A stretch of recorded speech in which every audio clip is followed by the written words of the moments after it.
हम बात करेंगे इंटरनल रिफ्लेक्शन के बारे में, ठीक है। तो उससे पहले मैं आपको बताता हूँ क्रिटिकल एंगल क्या होता है, ठीक है। क्रिटिकल एंगल, कोई चीज़ क्रिटिकल कब होती है? जब उसकी मैक्सिमम लिमिट मिल जाती है। तो एक एंगल ऐसा है जो मैक्सिमम एंगल होता है एंगल ऑफ इंसिडेंस का, उसको हम क्रिटिकल एंगल बोलते हैं। उसकी डेफिनेशन अगर आप देखो यहाँ पर तो कुछ ऐसा है कि critical angle is defined as the angle of incidence in the denser medium that provides an angle of refraction of 90 degree at the interface of two medium। मतलब जो क्रिटिकल एंगल है एक एंगल ऑफ इंसिडेंस है, ठीक है, किसी denser medium में, जहां पर ये एंगल ऑफ रिफ्रैक्शन कितना प्रोवाइड करता है? 90 डिग्री का प्रोवाइड करता है, ठीक है। तो इस डेंसर मीडियम में जो आपका एंगल ऑफ इंसिडेंस है, अगर वो कुछ इस तरीके से हो जाए कि जो एंगल ऑफ रिफ्रैक्शन है वो कैसा हो जाए? 90 डिग्री का हो जाए, तो उस केस में आपका जो इंसिडेंस एंगल है वो क्या कहलाएगा? क्रिटिकल एंगल कहलाएगा, ठीक है। तो आपका एंगल क्रिटिकल कब होगा? जब आपका एंगल ऑफ रिफ्रैक्शन 90 डिग्री हो जाए। सो आपका एंगल आई जो है एंगल IC कहलाएगा, मतलब क्रिटिकल एंगल कहलाएगा जब आपका एंगल ऑफ रिफ्रैक्शन 90 डिग्री हो जाता हो, ठीक है।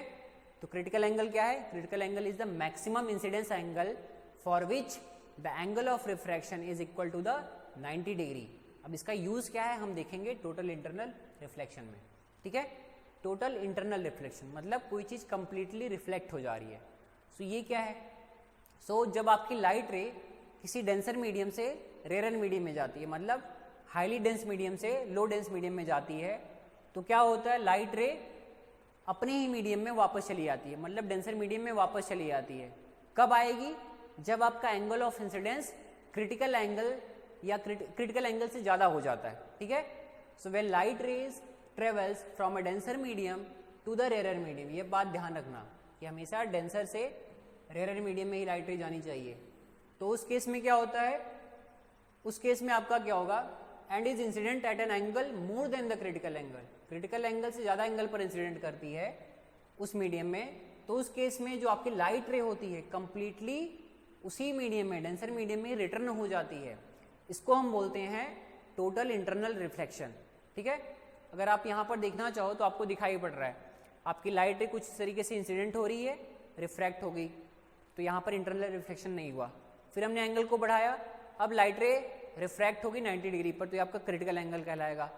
थोड़ा सा हमने इसको और बढ़ा दिया तो लाइट रे इसी मीडियम में वापस चली आई, तब आपका ये टोटल इंटरनल रिफ्लेक्शन कहलाएगा। हम यहाँ पर इसको एक एनिमेशन के थ्रू समझने की कोशिश करेंगे, ठीक है। कुछ कंडीशंस होती हैं जो टोटल इंटरनल रिफ्लेक्शन के लिए एप्लीकेबल होती हैं। वो कंडीशन क्या है? अभी आपने पहला देखा कि लाइट रे हमेशा डेंसर मीडियम से रेयर मीडियम में जानी चाहिए, मतलब लाइट रे हमेशा हाई डेंसिटी से लो डेंसिटी में जाना चाहिए। कभी भी एयर से वाटर में हो जाने पर वहां पर रिफ्लेक्शन, टोटली इंटरनल रिफ्लेक्शन नहीं होने वाला है, ठीक है। तो आपका लाइट रे हमेशा डेंसर टू रेयर में जाना चाहिए। सेकेंड पॉइंट आपका क्या है कि जो एंगल ऑफ इंसिडेंस है वो ग्रेटर देन क्रिटिकल एंगल होना चाहिए। जो आपका एंगल ऑफ इंसिडेंस है वो ग्रेटर देन क्रिटिकल एंगल होना चाहिए, ठीक है। ये सेकंड कंडीशन हो गई।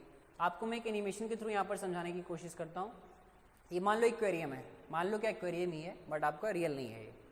इसमें आपने क्या किया है कि आपका एक इंटरफेस दिखाई पड़ रहा होगा, यहाँ तक वाटर है, इसके ऊपर क्या है? एयर है, जो कि एक्वेरियम में होता भी है। अब हमने यहाँ पर एक टॉर्च लाइट लिया जिससे कुछ रेज निकाली, ठीक है। तो हमने हर एक रेस को स्टडी किया, टोटल हमने 5 रेस को लिया, उनको स्टडी किया। सो पहली रे हमने मानी कि ये जो नॉर्मल बनाया गया है इस नॉर्मल के ही एंगल पर इंसिडेंट कर रही है, मतलब 0 डिग्री एंगल पर इंसिडेंट कर रही है। तो इस केस में क्या होगा? जब भी कोई लाइट रे नॉर्मल के लॉन्ग आती है तो बिना डेविएट हुए सेम पाथ से वापस निकल जाती है। सो देखो अब लाइट रे बिना डेविएट हुए सीधे नॉर्मल के लॉन्ग निकल गई।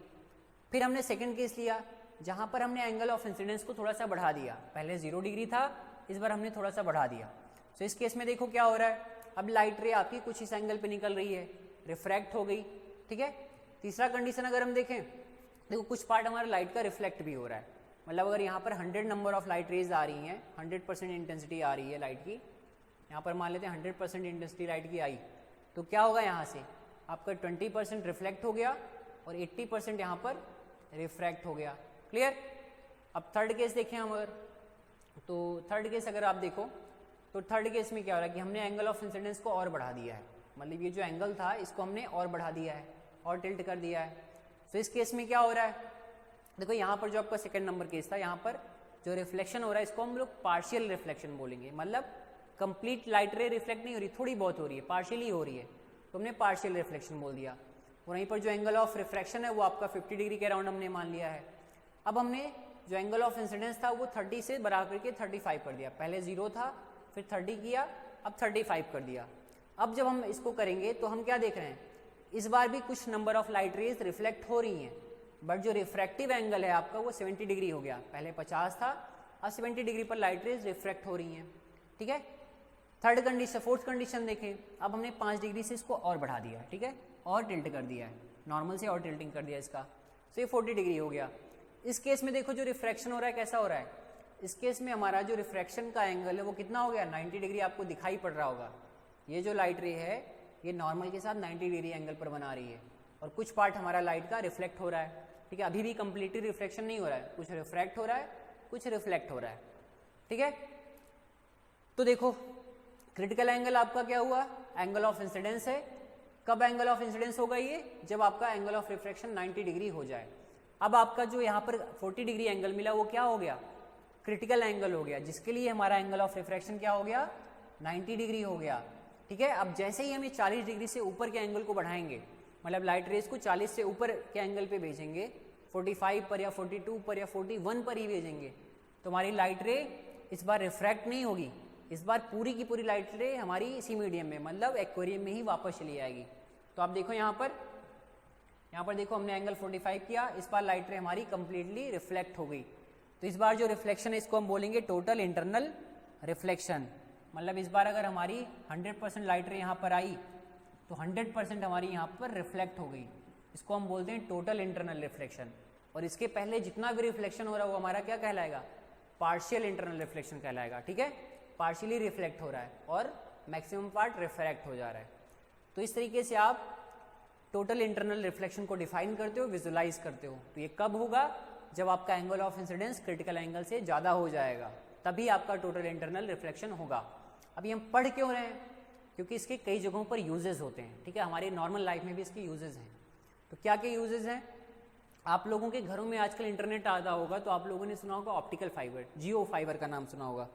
तो ये फाइबर क्या है, फाइबर बेसिकली केबल होती है जिसके अंदर स्पेस होता है, ठीक है, और उसमें लाइट रेज को, सिग्नल्स को हम भेजते हैं, जो कि रिफ्लेक्ट होकर के कंप्लीटली आप तक पहुंचती है, जिसमें एनर्जी लॉस सबसे कम होता है।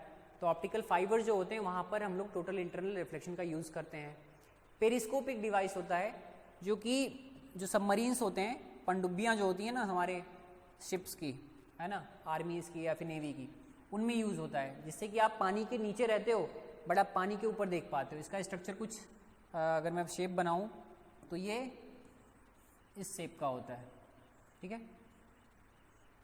आप मान लो पानी के नीचे हो और आपकी आंखें यहाँ पर हैं, तो आप यहाँ पर देख रहे हो, यहाँ पर एक मिरर लगा होता है और एक मिरर यहाँ पर लगा होता है।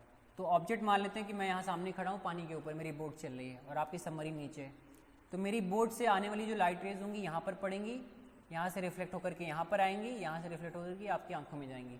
तो जो सबमरीन्स में बैठे हुए सेलर्स होते हैं वो पानी के अंदर रहते हुए पानी के ऊपर की चीज़ों को देख पाते हैं, तो ये पेरिस्कोप होता है। बाइनोकुलर्स में भी इनका यूज़ होता है जिससे कि मैक्सिमम लाइट आप तक पहुँचे। जो डायमंड होता है, डायमंड का शाइनिंग भी हमारा because of total internal reflection ही होता है। तो आपके कुछ बेसिक एप्लीकेशंस हैं जो हमारे टोटल इंटरनल रिफ्लेक्शन या TIR के ऊपर बेस्ड होते हैं, ठीक है।